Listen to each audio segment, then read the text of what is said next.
ह्या मायनिंग कॉन्स्टिट्युएन्सीक हांव रिप्रेझेंट करता. म्हाज्या समोर म्हजे कितलेशेच मित्र आहा जेंचो मायनिंगे खातीर वेवसायूय गेला आनी नोकरी गेल्या.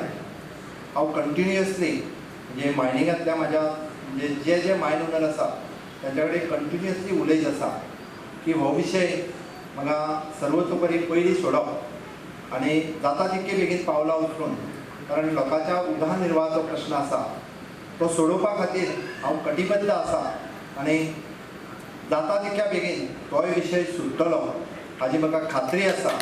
आनी निश्चितच की ताका न्यायीक प्रक्रियेन आमी म्हणटा परत परत हांव सांगपाक जाय म्हणून सांगना, कारण हांव मुख्यमंत्री म्हणून जाल्या उपरांत एक जेन्ना तिसऱ्या चवथ्या दिसा दिल्ली गेलो तेन्ना कन्सर्न मनशाक जाका लिगल एडवायस घेवपाक जाय आसली त्याच तिसऱ्या चवथ्या दिसाक हांव पर्सनली म्हाज्या वरिश्ठी सयत ताका मेळून ताजेर स्टडी सुरू केला, इतर कामां सुरू केल्या. निश्चितच हाजेर सोल्युशन येतलें.